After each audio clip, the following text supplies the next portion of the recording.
Hello vinyl community, my name is Richard. Welcome to my channel, and certainly welcome back if you've been here before. So today I thought I'd do a somewhat briefer video than what maybe I've done in the past.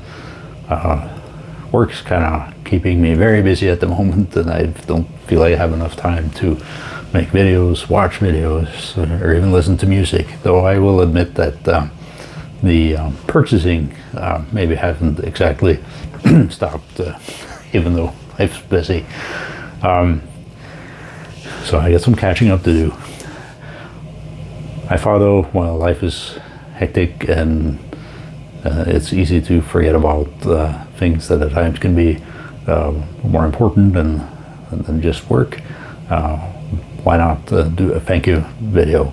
So I'm going to make this a thank you video in response to Steve Carlson's contest that he published a little while back, asking people to show 4 albums with some thank yous. I'll show 1 album I've shown before, and then 3 others that I have not shown before, and give some thanks. Now I should preface with that while these are really thank yous for people steering me in certain directions and kind of helping out with the vinyl collecting, I appreciate all the interactions, whether on my channel or other people's channels, as we discuss some videos, or music and videos for that matter, and a little bit of banter back and forth on the music. It's been very helpful to me, and also finding some new stuff to check out. With that, I will direct the first thank you to Steve Carlson. So one of his videos, he showed this album by Balmorhea called The Wind, a very recent album, very soothing, calming. I think neoclassical is one genre I've heard associated with it. This is the kind of album that if I can't relax to it, I should be able to relax to it, and just listen to it long enough. Great soothing music, great gatefold, nice cover art on Deutsche Grammophon. Nevertheless, respected label. Highly recommend checking this out, and I think you'll find some other BC videos out there as well. And again, I think I mentioned it also in one of my previous videos. Of course, Balmorhea, many of you know, has a presence by one of the band members in the vinyl community as well, with Michael over at Noted and Archived. And I had some comments back and forth with Michael there a little while ago regarding jazz albums, and I have been getting more into jazz music as of late too, more kind of older classical jazz music, if you will. Maybe listen to jazz, but more modern jazz. And he pointed out to me one thing that, just things as you contemplate, how do I attack jazz category, or classical jazz categories, and figure out what I can enjoy.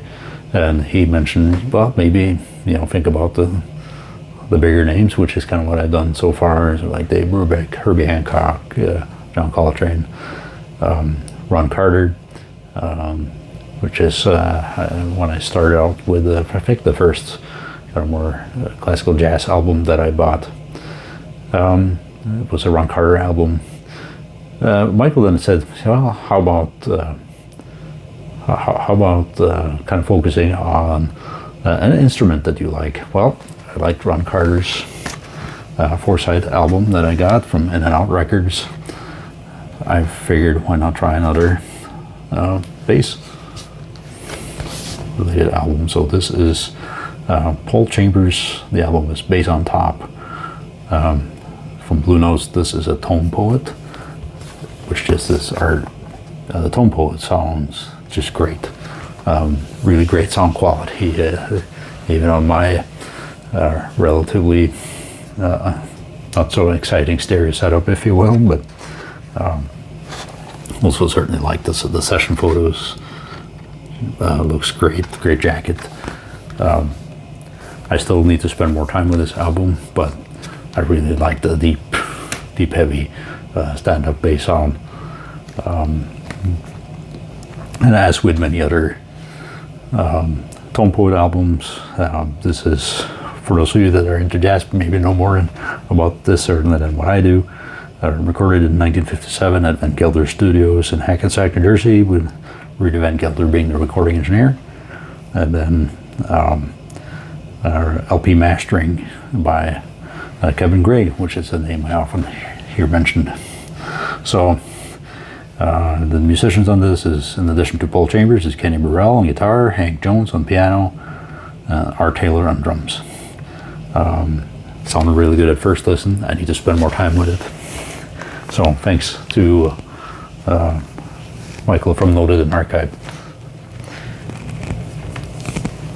Then, as some of you may have caught by now, progressive rock is kind of my first love in music, if you will. So I will show this album now.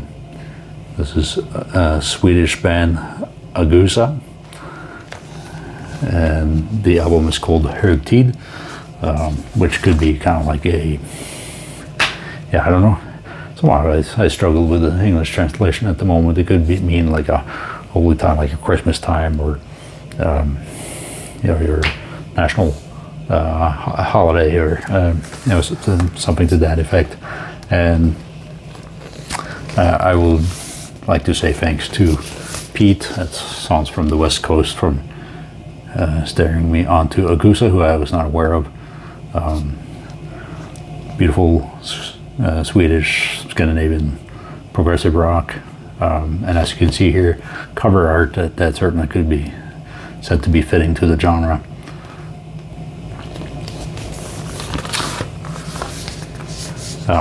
Once I learn a little bit more about Agusa, that's certainly no surprise to me that I would enjoy them. You have perhaps seen me talk about the Norwegian band Jordsjø.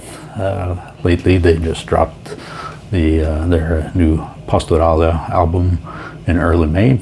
Well, it turns out Jordsjø and Agusa, they even have done joint concert together, and I think maybe have some collaborations of other sorts too. So maybe some cross inspiration, I don't know, but really enjoyed this band. And in a couple of months here, I've ended up with 4 Agusa albums. So I appreciate that, steering me there greatly. And then I will end on maybe a little different note, but I'll show the album first. And this is Jimi Hendrix, Axis Bold as Love. This is a recent pressing that I found at my local record store. Kind of a wonky cover if you want to watch or look at the whole gatefold. The album, brand new pressing with a archival inner sleeve. And we got our booklet with some photos of the band and notes to read. $20, which you can't beat that. Even the owner of the record store, local record store, was surprised about the price. I couldn't disagree with him there.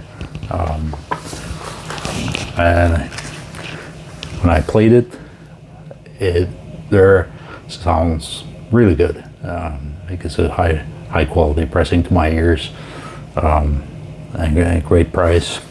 Some of the tunes that I've certainly heard before, and I don't have the album from before, but Spanish Castle Magic, certainly a tune I'm familiar with, including with a excellent cover by a Norwegian rock musician that passed away many years ago called Marius Miller.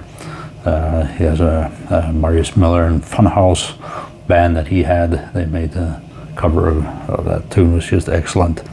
Little Wing,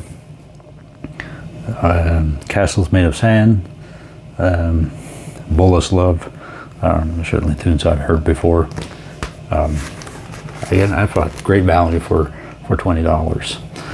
And the thank you here will go to my wife for giving me a surprisingly generous gift card for a local record store. So I picked up a few new ones and also several used albums.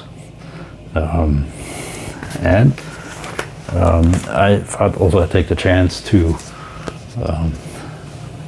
thank the local record store called Total Drag in Sioux Falls, South Dakota. It's a smaller store, has a lot of used music, used LPs, and also some new stuff. Really friendly environment, and really great to deal with during COVID times, where he posted pictures on Facebook of what he had, and I sent an email, and he sent me a PayPal invoice, and we did a brown envelope job on the curbside. Now I have had a chance to go back to the store, or actually be in the store as of late. And yeah, he also has stickers he sells or gives you if you buy a certain amount, t-shirts. His wife operates a t-shirt or clothing printing store right next door to a record store. There's a coffee shop right next to there, so I wish I need to visit as well. He's very helpful, very good to deal with and ask some questions out of. It's not generally only make it there on Saturdays, not in the middle of the week. So if he has something in, he's very good about holding and working with you that way. So again, also thank you to everyone that I've been engaged with on different vinyl community videos, and it's been enjoyable, really enjoyable, and I hope to see you soon. And I think maybe I should also comment on something else that I hope to do soon. This t-shirt is from the Dweezil Zappa Hot Rats tour that he did I think he started in 2019 to celebrate the 50th anniversary of Hot Rats album by his father, Frank Zappa. This is a Hot Rats box set. This is a particular one on CD, but highly recommend when things hopefully are back to normal in a while. If you get a chance to see him, to check it out. He plays, I know, in many cities across the U.S. I went to see him in Fargo, North Dakota, and he also played in other cities around here in Europe and Australia. And if you get a chance, excellent musicians, and Hot Rats is certainly one of my more favorite albums of Frank Zappa. And again, I kind of do enjoy the instrumental side of Zappa, and there's plenty of that on Hot Rats. I hope you're all well. Thanks for checking out the video. I hope to be back in not too long, and just got some addition to my Finnish progressive rock music, and some other things I hope to talk about here in not too long. Take care, everyone.